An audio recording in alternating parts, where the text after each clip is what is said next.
All right, Burgundy Gold Nation, before we get into this episode, I have to ask, man, please subscribe to this channel. This channel needs your support. We're going to build this channel from the ground up. I'm bringing you weekly Commander content. All you have to do is subscribe. And the best thing about subscribing, it's absolutely free. It won't cost you one penny. All right, Nation, let's get into it. All right, Burgundy Gold Nation, this is Commander Salk, it's your boy, T-May, and I'm back in the building. The Commanders finalized their 53-man roster. And there's some surprises on this roster. There's some guys I didn't think would make it, they actually made it. And some guys I thought would make it, they got cut. But before we get into that, let's get into this. Week 1, Commanders versus Giants. Sunday, September 7th, 1 p.m. game. 9 days away. Man, this is week 1, man. If you're not excited about week 1, man, I don't know. There's something wrong with you, man. All football fans are excited about opening week, man. There's just something about it. It feels good. The fall is in the air. And I love to see the boys in Burgundy back on the field. Man, that's going to be great. So, the final 53. Man, let's get right into it. Quarterbacks. They keep it 3. JD 5. Backed up by Marcus Mariota. And my man, Josh Johnson. I was a little surprised about Josh Johnson making the final 53, but it makes sense because Marcus Mariota, he's been banged up. We haven't seen much of him in training camp. We've seen none of him in preseason. So if something unfortunate happens to JD5, you're going to need a backup quarterback. So it's Josh Johnson will be that dude. All right, so let's keep going, man. Let's jump right into the running backs. They're keeping 4 running backs. Bill Crosby-Merritt, Austin Eckler, Chris Rodriguez Jr., and Jeremy McNichols. Of course, my man B-Rob has been traded to the 49ers. He's out of here. So they're going to roll with these 4 guys. And most likely, I'm hoping it's going to be Chris Rodriguez and my man Bill Crosby-Merritt splitting carries with Austin Eckler as that third down guy. And it makes a lot of sense, too, to keep 4 running backs because you don't know what you're going to get from Austin Eckler, who's been injured a lot last season with the concussions, and hopefully my man is 100% healthy. His health is most important at this point in his career for all of us. We hope nothing but the best for that guy. But if something happens to him in week 1 or 2 or 3, whatever, then you're going to have another running back on standby, and you're going to have Jeremy McNichols, who will be filling in for Austin Eckler. So keep 4 running backs is understandable, man. Wide receivers. Let's jump right into the wide receivers. They're keeping 5. 5 wide receivers. Of course, Scary Terry, who just signed that huge extension, which we're going to talk about a little bit later. Shout out to my man, Scary Terry, man. I'm so happy he's back. Deebo Samuels, Noah Brown, Luke McCaffrey, Jalen Lane, the rookie. Now, the 5 receivers kind of shocked me a little bit. I thought they should have carried 6, and the reason why is because of Noah Brown. Noah Brown cannot stay healthy, and we don't know what we're going to get out of Noah Brown. So then if he goes down, then you have to rely on Luke McCaffrey and Jalen Lane, a rookie. So I think they should have had one more guy just on the active roster who could fill in because, I mean, you can always call a guy up from the practice squad, sure. But to have another guy ready to roll on game day, that's very important, man. I'm not sure if I will put all my eggs in Luke McCaffrey's basket or the rookie's basket, Jalen Lane. So if something happens to Noah Brown, you're stuck with just 2 wideouts, Scary Terry and Deebo. So this is a little risky if you ask me, but this is what they went with. So it is what it is, man. Let's keep right going. Let's go right to the tight end. Tight ends, they kept 4. Zach Ertz, John Bates, Ben Sinnen, and Colson Yankoff. That's my guy, Colson Yankoff, man. Now, this is a little surprising, too. I didn't think they would keep 4 tight ends, but they did. And maybe they're thinking in the point of we're keeping guys some backups just in case my man Zach Ertz, who's a little up in age, in case he gets injured or something like that, we'll have some backups ready to roll. Now, neither one of these guys, Ben Sinnott or Colson Yankoff, actually balled out. They were okay in preseason. They were okay in training camp. Maybe one of those guys could be our X factor on offense. Maybe they were stashing that guy, hiding that guy. They didn't want people to know about these guys. And so maybe they got some big plans in store for these guys, those 2 guys, man. I can't wait to see. I don't know. I think keeping 4 tight ends is a bit much, but they kept 4. So, hey, listen, man, we got to roll with it. So it was a little surprising to me that they kept 4 tight ends, but it is what it is, man. Let's keep going. Let's go right into the offensive line. They're keeping 9 offensive linemen. I had them keeping 10. They're going with 9. They got my man, Lermy Tunsil, of course, Brandon Coleman, center, Tyler Biotis, Nick Allegretti, a guard, and right tackle Josh Conley Jr., the rookie. Now, of course, we know Sam Cosmi's out. So when Sam Cosmi comes back, someone will probably get ousted, maybe sent to the practice squad. We'll see. For backups, we have George Fant, Trent Scott, Andrew Wiley, and Chris Paul. Now, keeping 9 is understandable, actually, because if you think about it, my man, Nick Allegretti, he can actually play center. He's been taking a lot of snaps at center to back up Tyler Biotis. So he can always get pushed inside at center if something happens to our center Biotis. And Andrew Wiley can come in. He can play both guard spots and right tackle. Talk about that position flex. Shout out to Riverboat Ron. Listen, man, you got to have some flexible guys on the offensive line. You can't have a guy who's just a one-trick pony. You need some guys that can play multiple positions. Take Brandon Coleman, for example, man. He's kicked in at left guard, but he can play left tackle for you if you have to. He played there last season. He was decent for a rookie. He wasn't bad. So we had that flexibility for him, Nick Allegretti, and my man, Andrew Wiley. So this is great, man. So 9 offensive linemen is cool. When Sam Cosmi comes back off the PUP list, then one of these guys will have to go. But we still probably roll with 9, which is great. Man, let's keep going. Defensive linemen. They keep it 8. Doris Armstrong, Deron Payne, Javon Kinlaw, Dietrich Wise Jr., Jacob Martin, my man, Newton. I love Johnny Newton, man. Eddie Goldman, little, I don't know, questionable why they kept that guy. He was kind of getting pushed around the preseason. And my man, Javon Jean-Baptiste. That's my guy. Listen, I thought my man Sheldon Day outplayed my man Eddie Goldman, but they decided to go with Eddie Goldman for some reason. They saw something that we didn't see, or I didn't see here on Commanders Talk. But I think Sheldon Day outplayed him.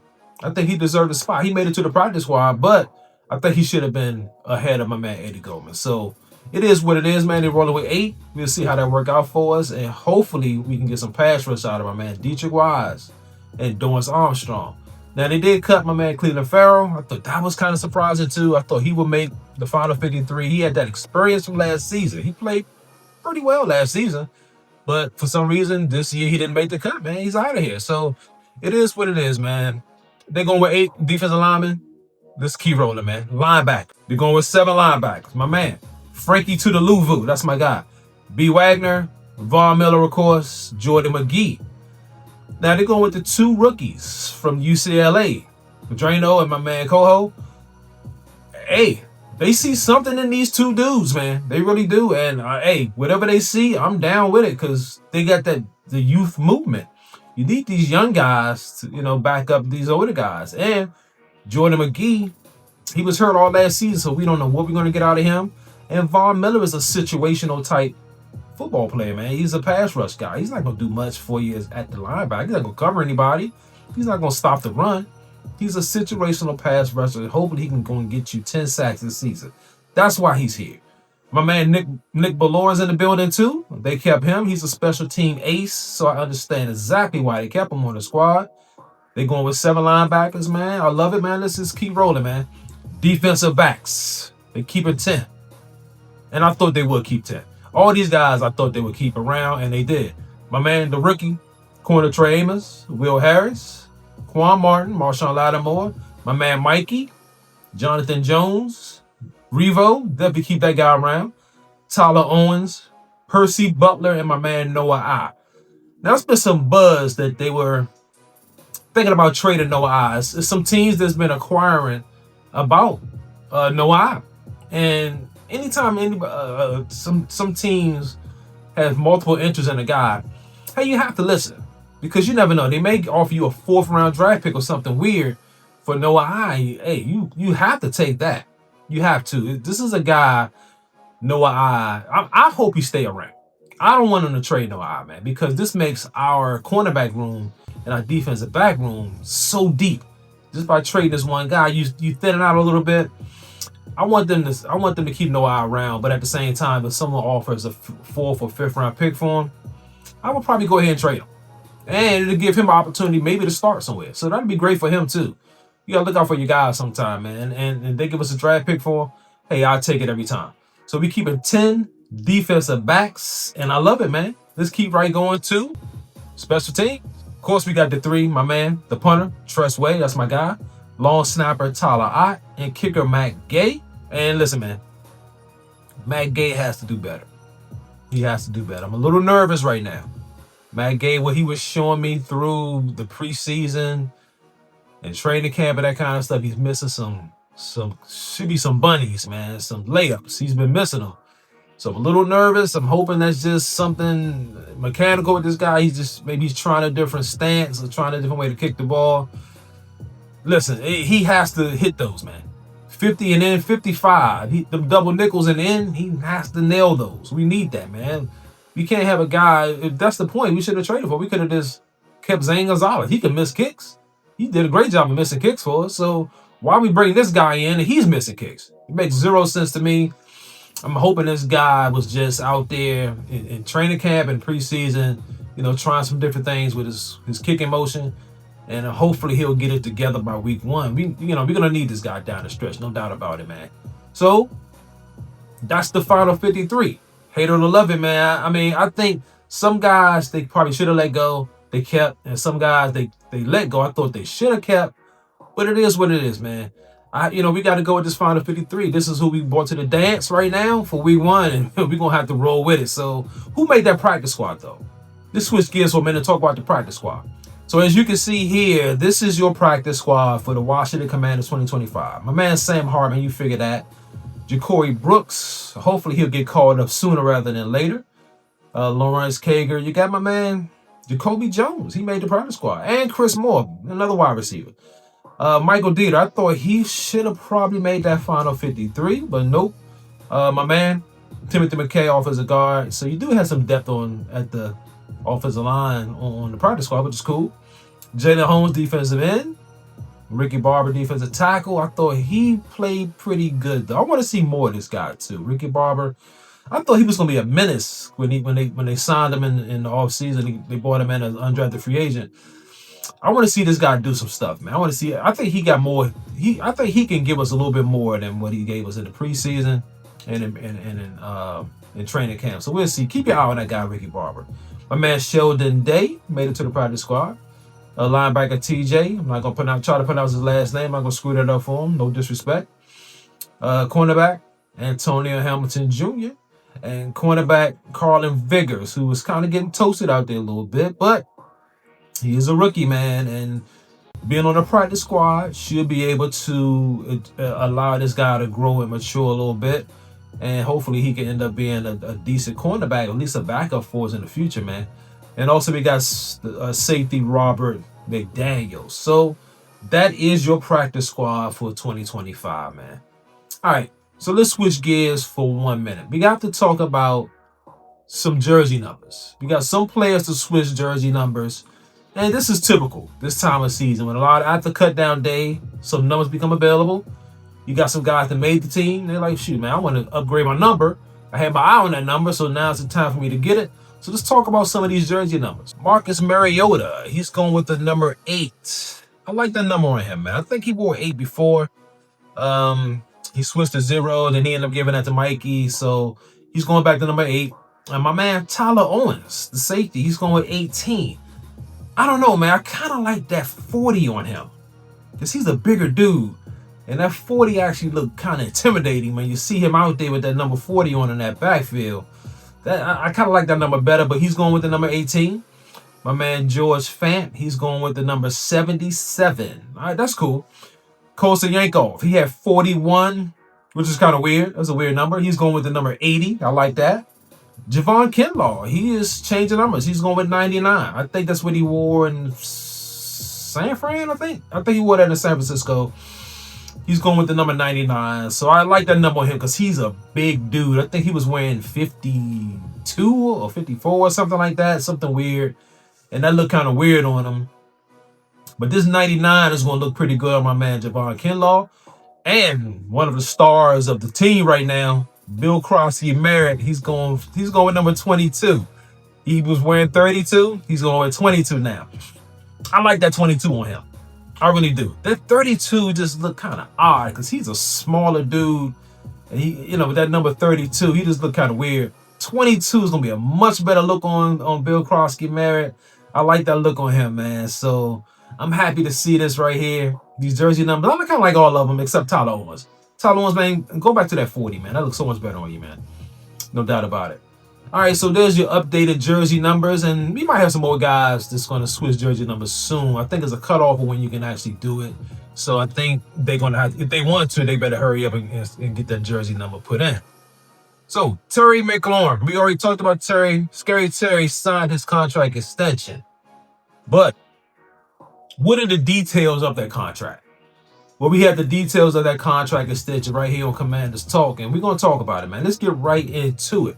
As you can see here, here's the full terms of Scary Terry's 3-year, $96 million contract extension. We already know it's 3 years worth. The base is worth up to 87 mil. Value, 29 mil per year. 40 mil fully guaranteed. Converting to 50 mil in April 2027. This 19.5 mil for 25 wasn't guaranteed at all. So that's great for Scary Terry, man. And we already know he got a $30 million signing bonus. And he has some reachable incentives, which is based on his yards, catches, TDs, Pro Bowls, and playoff appearances. So that's basically the breakdown of Scary Terry's contract. And I think it's a favorable contract, honestly, for the team and for Scary Terry. It's a win-win. Now, I don't understand why they couldn't have come up with this agreement like a month ago, man, to get this guy in training camp. But he had to hold out. Then he did the hold in trying to get his money. The Commanders was playing hardball, and I can understand why. Because of his age. I get it. I get it 100%. But, listen, man, they finally came to an agreement. And I know the nation, Burgundy Gold Nation, the Commanders Talk Nation, we're all tired of hearing about the Scary Terry stuff. He's in. He's signed. It's a done deal. Man, this is great for the nation and everybody, man. And it's time to just move on and focus on what? Week 1. Can't wait to get into this week 1, man. It's going to be a lot of fun. All right, nation, that's the end of this episode, man. I appreciate y'all for chiming in. If you can get in that comment section, let me know if you think this final 53-man roster is a playoff caliber roster. I think it is. But let me know in that comment section. Also, if you can bang that like button, bang the notification bell, please subscribe, man. This channel needs your support. And if you made it to the end of this episode, salute.